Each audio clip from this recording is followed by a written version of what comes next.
नमस्कार। आज हम 8 दिसंबर 2025 को हुए आरआरबी ग्रुप डी के एग्जाम पेपर का एक बहुत ही गहरा एनालिसिस करने वाले हैं।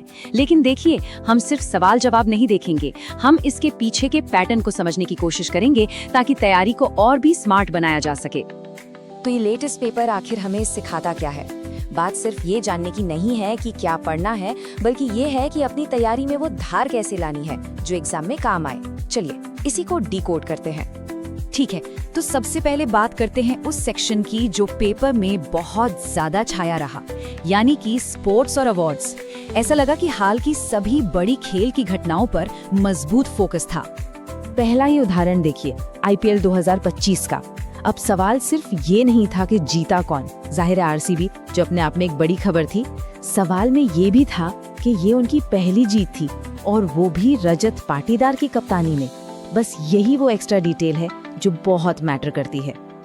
अब जरा विंबलडन वाले इस सवाल को देखिए। यहाँ पर सिर्फ विनर्स का नाम जान लेना काफी नहीं था। एग्जाम में रनर्स अप और यहाँ तक कि उनकी नेशनैलिटी के बारे में भी पूछा गया। मतलब ये एक साफ इशारा है कि आपको ऊपरी जानकारी से कहीं ज्यादा गहराई में जाना होगा।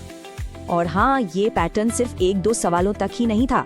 स्पोर्ट्स के बड़े अवार्ड्स से लेकर विमेन्स हॉकी एशिया कप के रिजल्ट तक, और तो और टेम्पल्टन प्राइज जैसे नॉन स्पोर्ट्स अवार्ड्स तक, ये एकदम साफ था कि हाल की अचीवमेंट्स की पूरी डिटेल पता होनी चाहिए। तो चलिए अब स्पोर्ट्स के मैदान से निकलकर साइंस की लैब में चलते हैं और देखते हैं कि वहाँ फंडामेंटल कॉन्सेप्ट्स को कैसे टेस्ट किया गया। ये देखिए, एक क्लासिक कंपैरिजन वाला सवाल। पीरियोडिक टेबल की जो बेसिक प्रॉपर्टीज होती है, जैसे कि कौन सा मेटल या नॉन मेटल रूम टेम्परेचर पर लिक्विड होता है, ये पूछा गया था।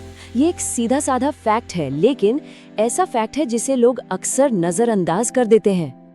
एग्जाम में बेसिक फिजिक्स के प्रिंसिपल्स को भी परखा गया, जैसे किसी ऑब्जेक्ट की पोटेंशियल एनर्जी किन फैक्टर्स पे डिपेंड करती है।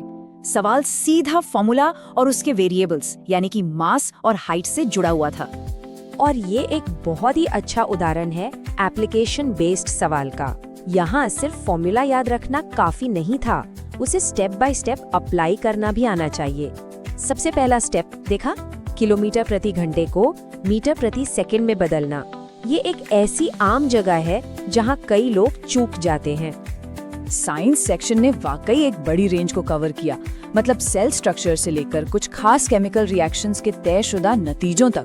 इससे ये बात तो बिल्कुल साफ है कि एक मजबूत और वाइड बेस होना बहुत जरूरी है। तो अब तक हमने ये देख लिया कि क्या पूछा गया था, लेकिन चलिए अब एक कदम और आगे बढ़ते हैं।